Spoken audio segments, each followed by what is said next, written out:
Earlier this week, Foo Fighters announced that Josh Freese would be the group's new drummer, and in today's video I want to go back almost 30 years to 1994 and talk about a story many of you may not know. Josh Freese at one point in his career almost joined Pearl Jam, and that's what we're going to take a look at in today's video.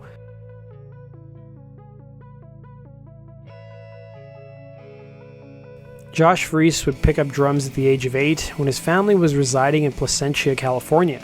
Born to a musical family, his father conducted the Disneyland and Disney World Band.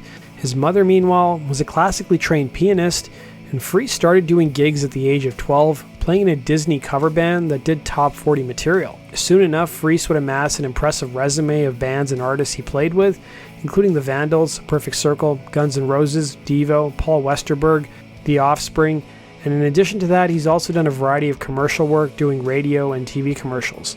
By the time he was 14, Freese would tell people he wanted to be a household name like drummer Buddy Rich. By the age of 15, he'd already go on his first world tour with soap opera actor turned musician Michael Damian, telling the LA Times, "We had a nice tour bus, nice hotel rooms, sold out shows, really good money, and tons of girls. Then I came back, your first tour being everything you thought it would be tenfold. Then I joined the Vandals, which was way more fun and way more real. But the next thing you know, I'm in a van pulling a U-Haul and saying, 'What do you mean we're all staying in one room at the Motel 6? I came off that tour with such a false sense of reality on every level, but I have to say, it hasn't been that much fun since.' Pearl Jam by the mid-90s were one of the biggest bands in the world, but they'd undergone so much turmoil. They stopped making videos for MTV, they were in a fight with Ticketmaster, and they were struggling to keep drummers. The group's original drummer Dave Abbruzzese, who played on the group's debut album 10, would be kicked out of the group due to his substance abuse issues. His temporary replacement, Matt Chamberlain, would appear in a video with the band and do some tour dates, but he ultimately left and joined Saturday Night Live's house band. Then came fan favorite Dave Abbruzzese, who would play on the group's 1993 album Versus and most of the tracks on their follow-up 1994's Vitalogy. But Dave seemed to clash with frontman Eddie Vedder and bassist Jeff Ament, and Abbruzzese also disagreed with the band's fight with Ticketmaster. Bassist Jeff Ament would tell author Mark Yarm in the book Everybody Loves Our Town, "Dave was a different egg for sure. There was a lot of things personality-wise where I didn't see eye to eye with him. He was more comfortable being a rock star than the rest of us, partying, girls, cars. I don't know if anyone is in the same place."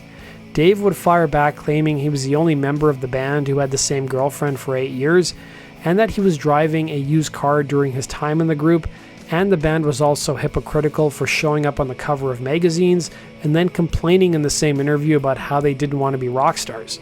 Then in the summer of 1994, Pearl Jam would announce they had parted ways with Abbruzzese, with the drummer later coming out and saying he was fired. One of the drummers the band auditioned for his spot would be Josh Freese. Freese by 1994 had already established himself as a drummer for the Vandals, both of Mike Muir's bands, and recently played with former replacements from and Paul Westerberg's touring band. He was also scheduled around this time to appear on Juliana Hatfield's next record.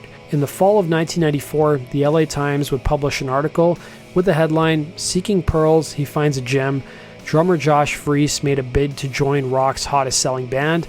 Though he didn't get the gig, he's excited about his new group, Slider." In the article, Freese would tell the Times that he was contacted by guitarist Stone Gossard about auditioning for Pearl Jam sometime in the summer of '94.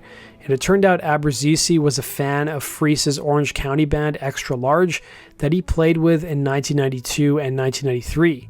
The group managed to nab a recording deal with Giant Records, but their debut record didn't do well commercially, and they soon fell apart. Gossard was also familiar with Freese's work. The article would state, "Freese auditioned in October for the vacant drum chair in rock's hottest selling band. He apparently was a finalist. Pearl Jam, which returns to live performance with benefit concerts January 14th and 15th in Washington, D.C., has made no official announcement, but appears the new drummer will be the veteran Los Angeles player Jack Irons, an old friend of the band. Irons would be instrumental in helping introduce Eddie Vedder to Stone Gossard and Jeff Ament prior to Pearl Jam's formation. Initially, Irons was offered the drum spot, but he declined at the time. As for Freese, he would tell the LA Times in 1994 following his audition, "If I was sitting on my butt right now, I'd be really bummed that I didn't get the Pearl Jam gig." But for Freese, he was occupying his time with his new project called Slider, which was a trio who had just signed with A&M Records. Freese would reflect back on the audition with Pearl Jam, revealing, "It was fun to play with Pearl Jam. It was the first time I've literally jammed. We didn't play any of their songs. We just rocked for 3 or 4 days, improvised the whole time. They made me very comfortable." It was following the audition Freese left Seattle and returned home to Orange County, keeping his expectations in check of the potential job with the group, while also thinking about the benefits of such a lucrative gig, telling the Times, "I was really excited at the idea of not having to worry about money for a while." Freese would end up calling Gossard sometime in the fall of '94 to get an update on the drummer situation, and he was told that the band would be working with another drummer, which was Jack Irons. But Gossard did tell Freese that if things didn't work out, they'd reach out to him again. Looking back at the time period, guitarist Mike McCready would reveal in the book Pearl Jam 20, "We tried out Richard Stuverud, Jack Irons, Josh Freese. We had great jams with them. I think Ed felt like Jack was the guy that kind of made it all happen, you know. Jack gave the tape that he got from Stone to Ed, so Ed wanted to repay the favor. Ed wanted that to happen, so it did, and we all liked him. He's a killer drummer." Despite not getting the Pearl Jam gig, he still remained friends with the members, and in 2000 he put out his first solo record, which would feature a guest appearance by Stone Gossard. That does it for today's video, guys. Thanks for watching. Be sure to like button and subscribe, and we'll see you again in Rock and Roll True Stories. Take care.